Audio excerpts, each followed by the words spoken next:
Yo, what's up guys? So I'm back with another tutorial. I'm going to show you in this video how to make a pluggnb type beat, sort of in the style of like kynlary and I guess Cloudboy and EPV. But yeah, so I'll play a little bit of the beat first so you know what you're getting into, and then I'll break it down element by element. So yeah, let's just take a quick listen.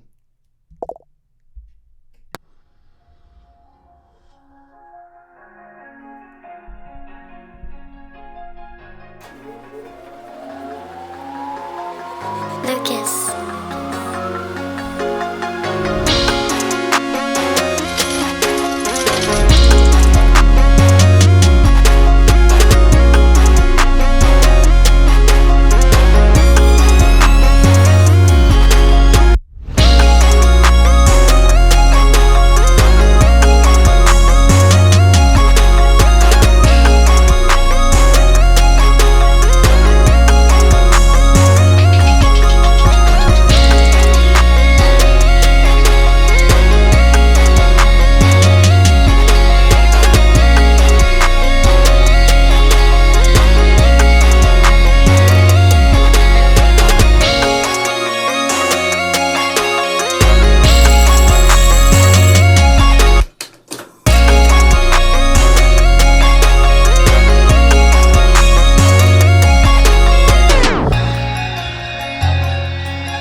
Yeah, so that's pretty much the beat. I guess I'll start with the melody as I usually do.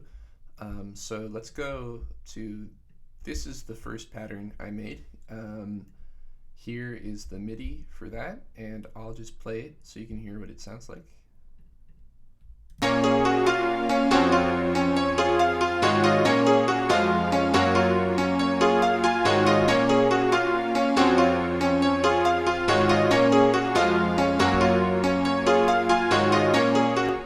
Yeah, so I know that when a lot of people are giving advice about making pluggnb, a piece of advice you'll often hear is to start with the chords and make some really nice chords and then build a melody off of that. And that, maybe that works for you, but that is a little tricky for me to do. I spend too much time on the chords and then it's hard to figure out a melody around them, and I feel like I've wasted my time. So I started, I think, by making this top line melody like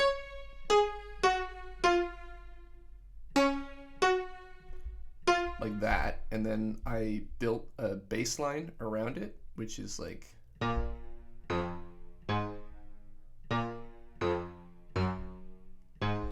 that, and then I filled it out, you know, with some other notes to make the chords fuller. But yeah, that was my process for making this melody, just like a catchy top line and then a bass line to fit it, and then other notes filling in the chords as pretty much the last step rather than one of the first steps. And the preset I used for this is from Xenology. It's called West Coast. It's from the XV collection, I think. So if you have XV, I don't even remember the number, but if you have that, it's in there too.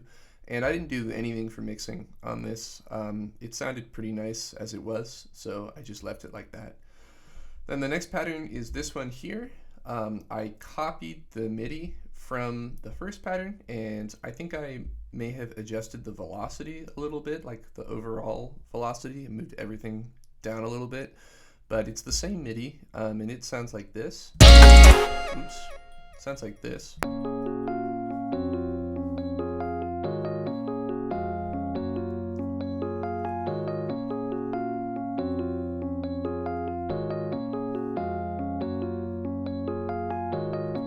Yeah, kind of like a suitcase piano. For mixing on this, I also didn't do anything. It sounded pretty nice, and the preset I used is from Labs. It's from the newer vintage keys collection. It's called Twinned Up, and this is free, so you should download it if you haven't already. It's a pretty nice sound. But yeah, I just added some more like body and some tines on top of that main piano sound. Then I also copied that MIDI over to this pattern, which is a pad. It sounds like this, played by the pad. I'll play it right now.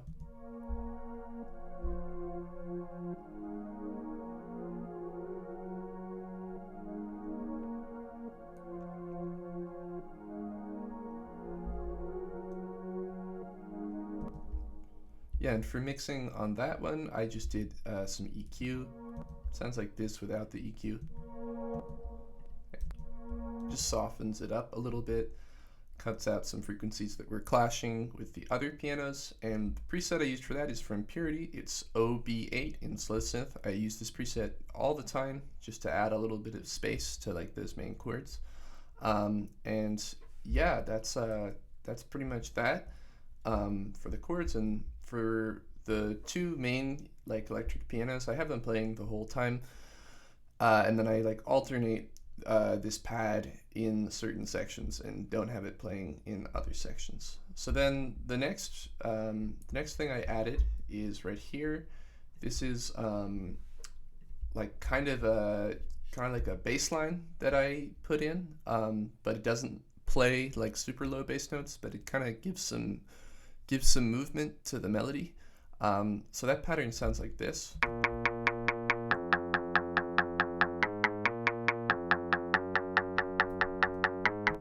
Yeah, so to make this, I copied the bass MIDI notes from the previous pattern, and then I did Alt U or Option U if you're on Mac like me, and I did the chopper, and I set the time to this one right here. And yeah, the preset I used for that is from Xenology. It's Sticky EP. It's nice to use in this kind of case. And for mixing, I just an EQ without the EQ, with the EQ. Yeah, so cutting out some of those really lower frequencies and cutting out some of the harsher, higher, like really clicky frequencies. And that also pretty much alternates throughout the beat. Then the next thing I added is from Expand, this string. It's just one note the whole time. I'll play like a little bit of it, but you guys will get the idea.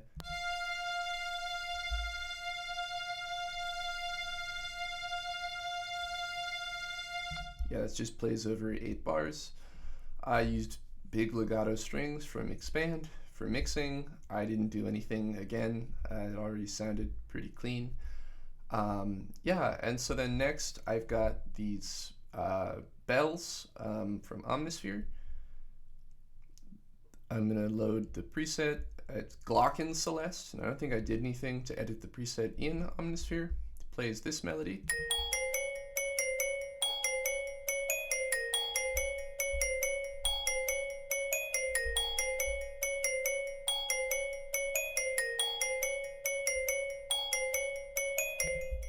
Yeah, it's super nice. For mixing on this, I did some EQ, just cutting out lower frequencies, or else it would sound like this. I only wanted really like that click and that higher ringing, and then I added some delay with these settings. You can copy them if you want, and yeah, that's all I did for mixing that one. Then next, I've got this pattern here. So this is like the main lead of the song. I'll play what it sounds like.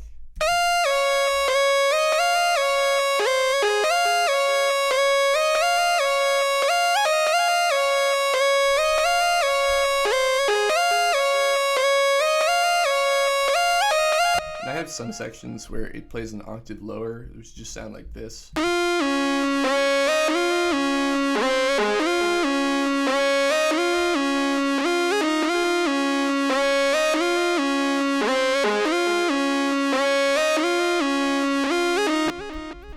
And yeah, the preset I used for that is from Purity. It's Desolate Solo. I really like this lead. I use it a lot in plugnb beats. It's just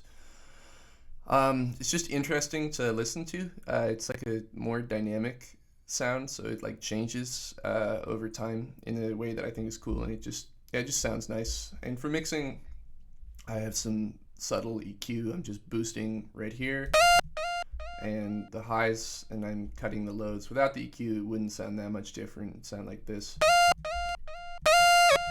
So yeah, it just makes it a little bit fuller, makes it pop out a little more. Yeah, and then I've got this pattern next, just like it's a secondary lead. Pattern sounds like this.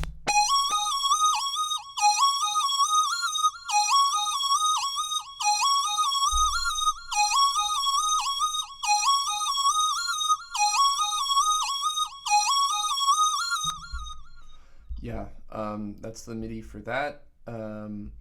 And oops, I forgot to show the preset, but you guys probably know what it is already if you've made pluggnb before. It's cheap lead from Purity. It's not linked to this isn't doing anything. Then for mixing on that, I have just an EQ, cutting some of the lows, cutting some of the really high highs, and boosting up here in that like 6,000 range. Yeah, that's what I did for that. And then I've got this string pattern. I'll actually do this one because this is the one that mostly plays. I have it playing over 2 different octaves over the course of the beat, but this is the pattern that plays for most of the beat.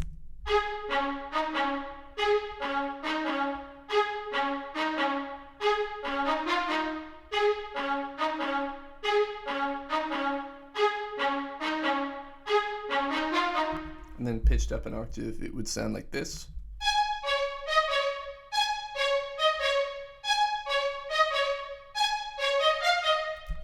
Yeah, you get the idea. For mixing on that, I just have, again, I just have an EQ.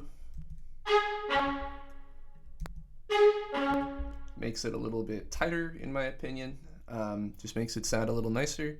And then the final melodic element, I actually can't show you exactly how I mixed it because I used guitar rig. I used like 2 instances of guitar rig to make it work, and it was just really hogging my CPU. So ultimately I had to consolidate it. But I'll play the clip, and then I'll show you the MIDI, and I can tell you what preset it was as well, but unfortunately I can't show you the mixing process because I had to delete it to make the project not glitch out, and I don't really exactly remember. But here's what it sounds like.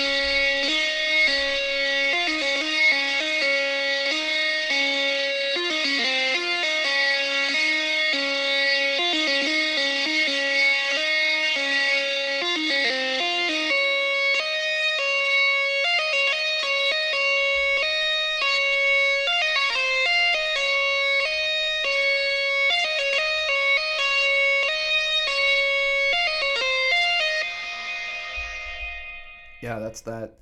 I think I have a pattern where, yeah. So the preset is in expand guitars. It's called Dirty Lead 1, and this is what the MIDI looks like. I've got it playing 1 octave, and I've got it an octave higher for certain sections. And for mixing of the like once I'd rendered it out, I think I just had an EQ cutting some of the lows to clean it up because they can get pretty mangled in the guitar rig distortion. Sorry, my brain stopped working for a second. Oops, that's not supposed to be there. But yeah, so then the next thing I guess I'll show you. I guess I'll play all the melodies. There's not really a section where all the melodies play, but over these 2 bars, I think every melodic element comes in some form or another. So I'll solo the melodies and just play how that sounds. Also on the melody bus, I have an EQ just cutting the very lowest lows, like the sub, out of the melody, so I have room for the 808, and then I have a fruity mute 2, which I automated at different points. I've shown you guys how to do this in different videos, but I did it again here. I'm going to turn that off so that the whole thing just plays interrupted, or plays uninterrupted, but I'll turn it back on when I'm showing more about how I did the automations and stuff. But yeah, here's how the melodies sound all together.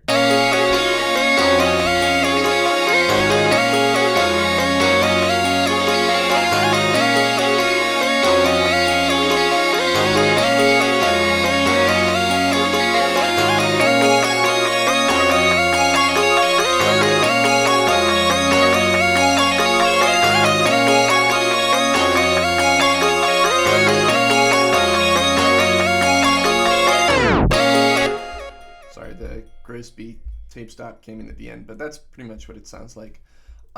Yeah, so next I've got this bass that I put in like the bridges of the beat. I'll play you that pattern, and I'm gonna turn off the pre-master effects because they'll be affecting this otherwise. But here's the MIDI of the bass, and I think each time I cut it out here, it's just the same. It's almost the same thing over each 4 bars, but you'll hear. So here it is.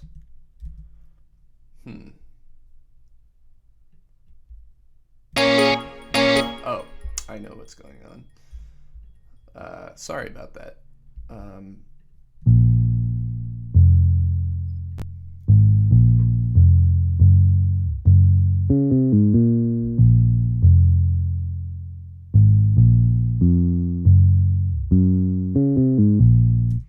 Yeah, that's the bass pattern. I have some sliding notes, and it goes like up and down octaves at different times.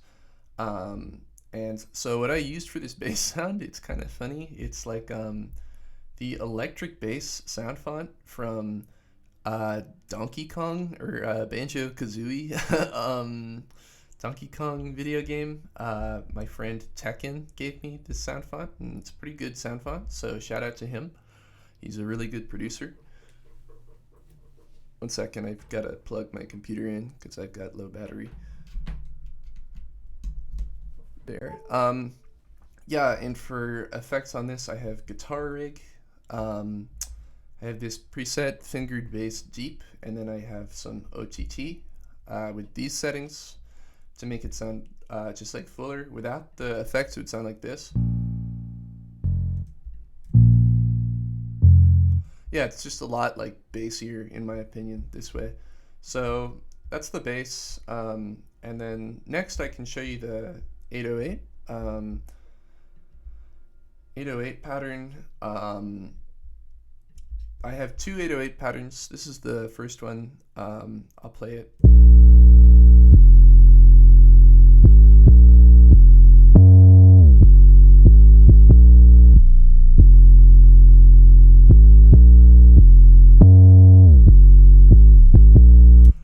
Very similar to the bass pattern. I think the bass pattern was based, no pun intended, on the 808 pattern, which I did first. Then the second one is very similar. It's got like it's got this in it as well. But yeah, so the 808 I used for this, it's an 808 that I made, but it's just like a mix of the classic like long Mexico Dro 808. Sounds like that. I didn't use the loop points, and in this project I did mix it. I added serum effects, and I have this like Haas effect through delay with these kind of settings on it.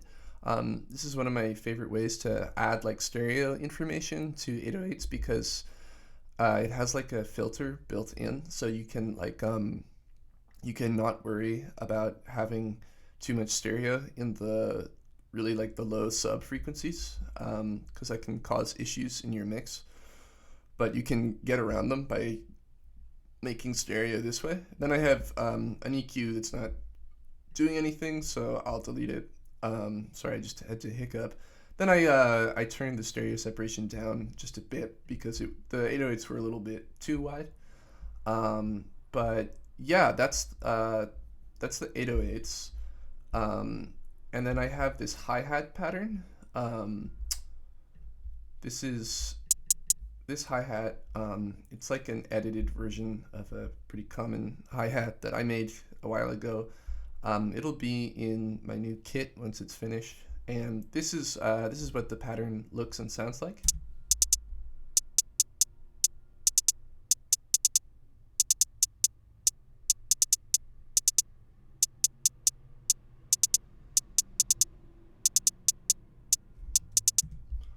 Yep, pretty simple. I like to keep my hi-hats simpler. Then for mixing, I just have a EQ, making it a little bit like centered in the higher frequencies. But yeah, then I've got this secondary hi-hat pattern. This is a thing I do all the time. I do this kind of hi-hat pattern. This is what the MIDI looks and sounds like. I'll play it.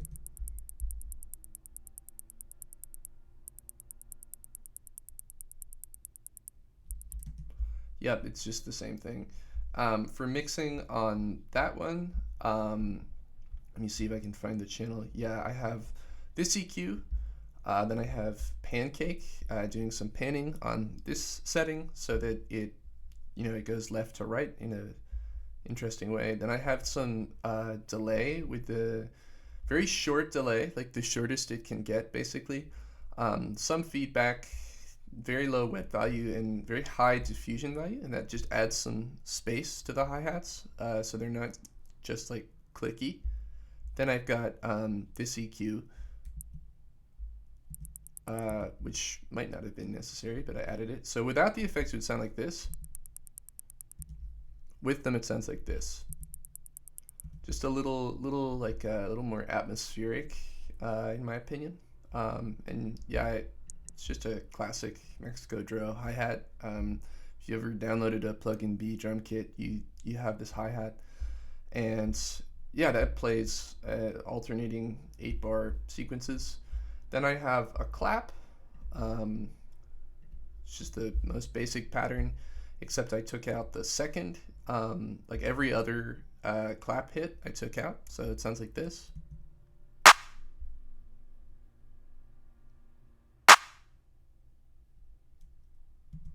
Yeah, and this was the clap sample I used, Rip Squad type clap, and then I put some reverb on it with these settings, so like a very large room, mostly in the high end, very short delay, low wet value, and then I put a limiter on, and I used the gating feature to make the reverb tail a little shorter.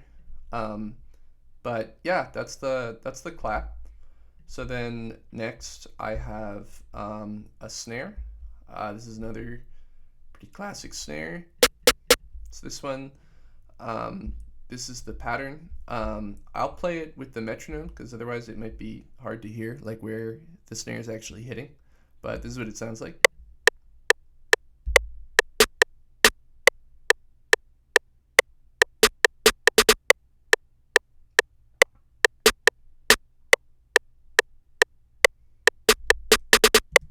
Yep, so that's that. I don't think I didn't do anything with the pan or the velocity. Didn't do anything to mix this. Already sounded pretty clean to me, so I didn't touch it. Yeah, then I've got another snare. This is like another pretty classic pluggnb snare sound. It's the same pattern over 4 bars, so I'll just play you the first little bit so you can hear what it sounds like. Yeah, it's just like that. I don't think, I didn't do anything to mix this other than level it, of course. Then I've got a third snare, which is a trunk snare. Another just classic sound. This is the pattern for that. I'll play it with the metronome as well.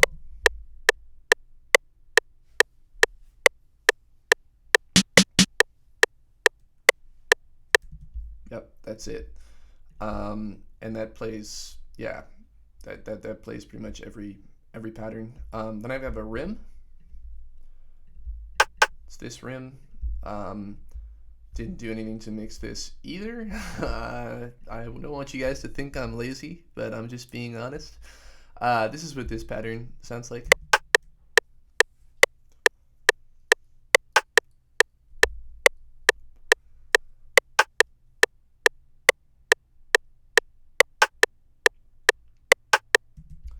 yeah, it sounds like that.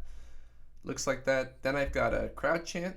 This is an edited version of the original crowd chant vox, and I turned on cut itself, and so I could control the the sustain time for a hit of the crowd chant by drawing in like 0 velocity notes. I could have also just turned on the envelope, but I didn't want to do that because I was in the zone, man. I was moving quick. But yeah, this is what this pattern sounds like.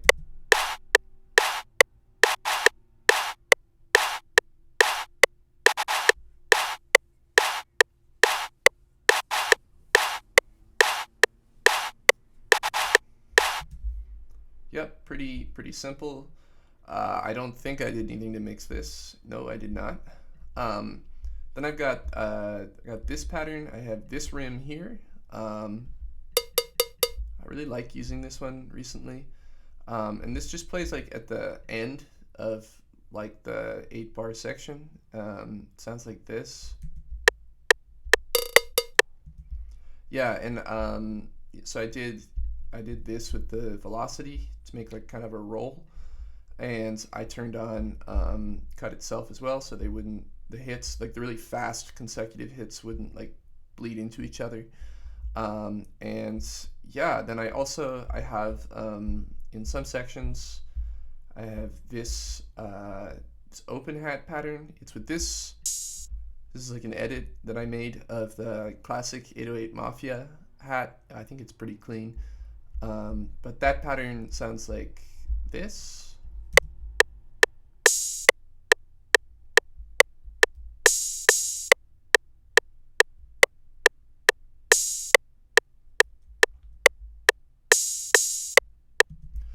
Yep. And then I have a crash that plays at the beginning of every 8 bars, sometimes after that too. It's this crash. I use it all the time. I did some mixing on this. I did some EQ to make it clash less with the other drums and the 808, because sometimes this crash I've found will cause like clipping if it plays with the 808. But yeah, that's pretty much the drums. Again, I don't really have any sections where everything plays uninterrupted, but in this section, pretty much everything plays. So I'm gonna mute the melodies and just let the drums play out.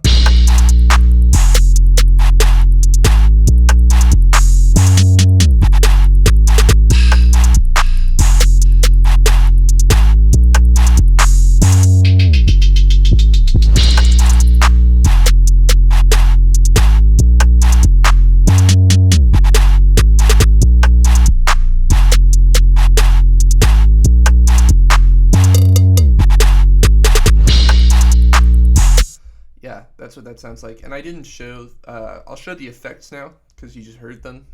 Seems like a good way to transition. So I have in some sections at the start of the second 4 bars of the 8-bar pattern, I have this breath effect that I made. Sounds like that. I stretched it a little bit to pitch it down. And for mixing, I have some delay on it, but it was already pretty well mixed. If I do say so myself.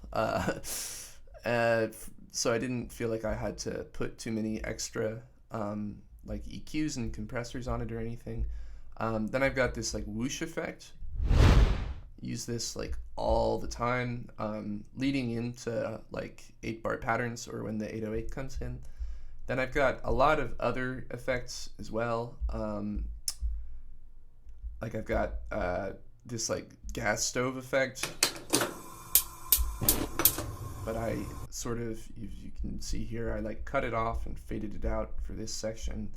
I've got the like classic like lighter clicking effect too, which I also I stretched a little bit and made it just fit the tempo a little bit more.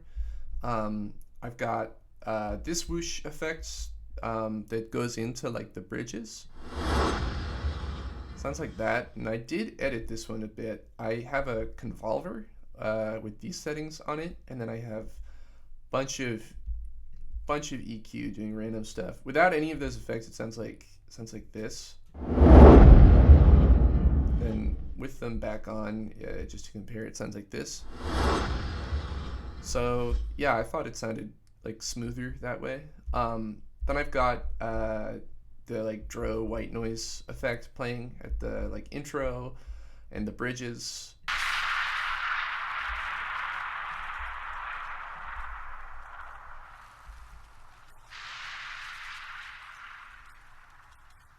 Yeah, I just cut out some of those really low frequencies with this EQ, and I like cut the effect at points where I had like silence. Then I've got, the cash machine, or rather cash register effect from Mexico Dro. I've got my pitch tick effect that I use all the time. Just think it's like nice and sparkly. And I got the classic pitch tick too. No effects on any of those, I don't think. Then I have this riser in some parts.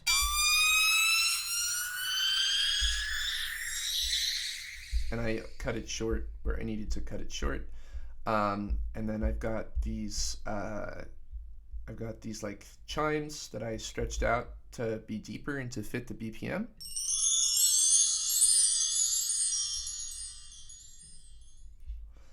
And I cut them where I needed to cut them too. Then I have this like for the intro, I have this like machine riser thing that I made. It sounds like this.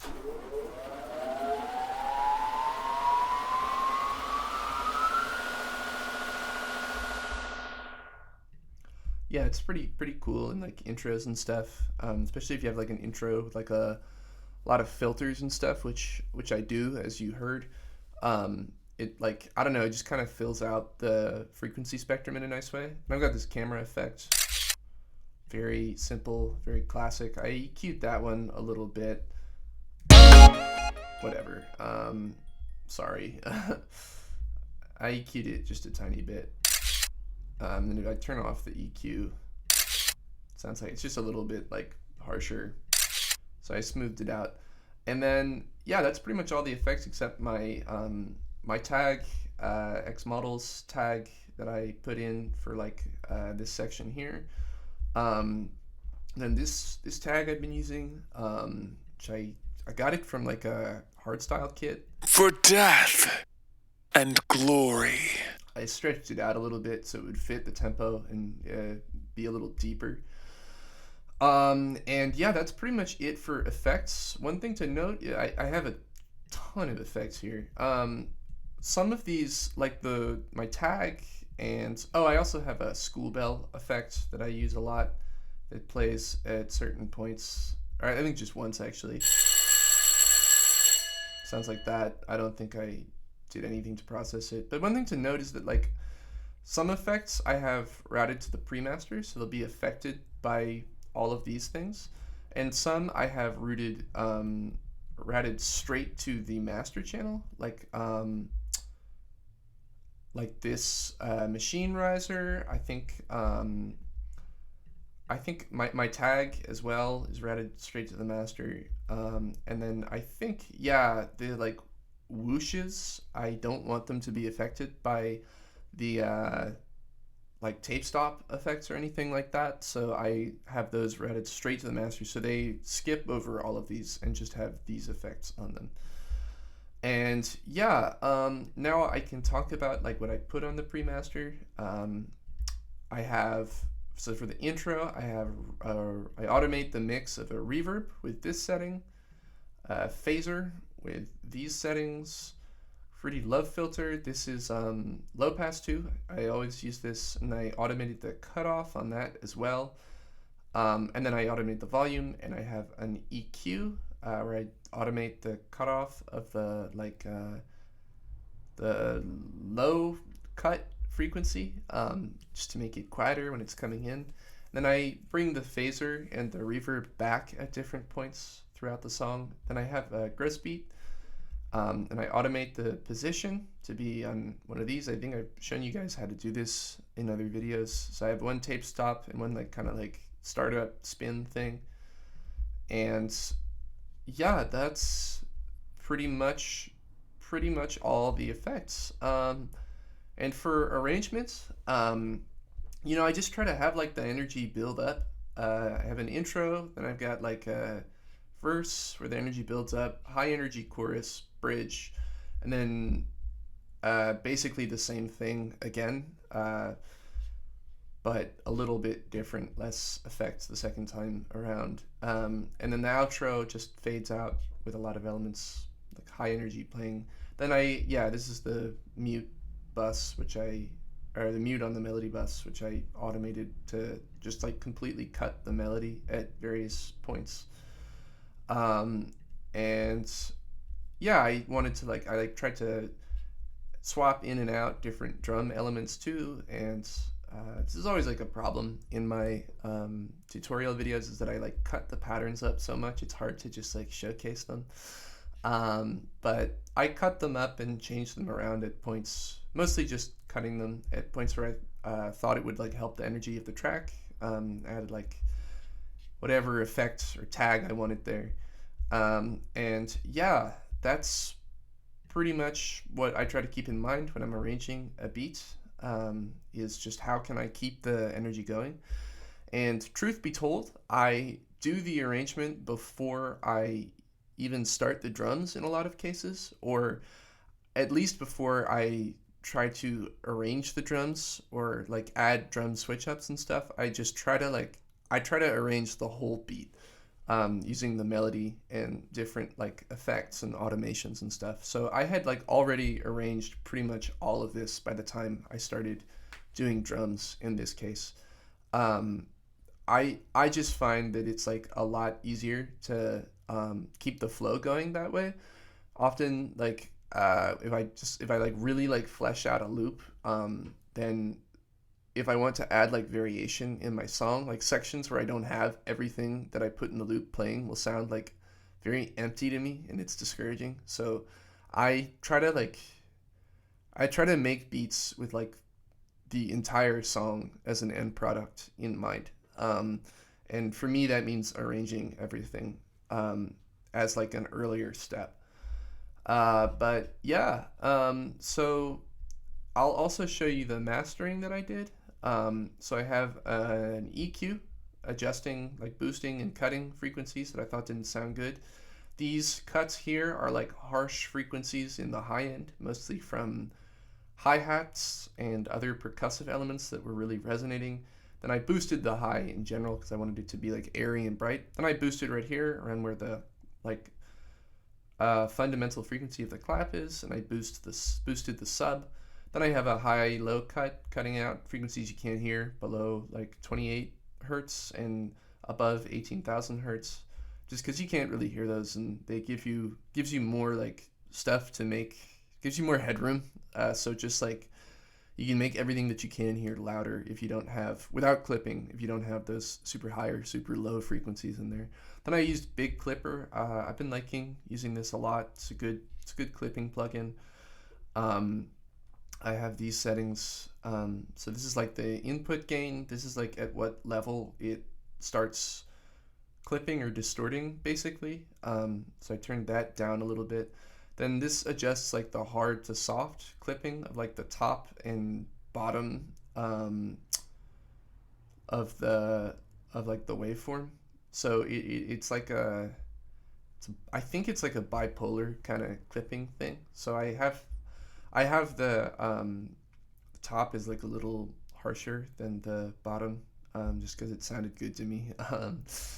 And yeah, no bias. And then I turned the heft up. So this just means that like the low frequencies set determined by me here have like a little bit less distortion than the higher ones, I think is what this means. It basically just makes the lower frequencies like around here be punchier, and I turned that up a little bit, and it's 100% on clipper mode. I didn't add any other like distortion. And then that has some, like when you do that with these settings, with especially with the heft, you'll have some stuff that's popping up above 0 dB. So I just threw like a really fast limiter on. This is a free limiter. It's pretty good. I threw that on to like cut those off and bring the overall volume of the thing down just like a little bit, because I like to have the peak below like 0 decibels usually, to prevent problems when I'm encoding into MP3. And then this isn't doing anything. It's just so that I can see what the waveform looks like. So I'll delete it now.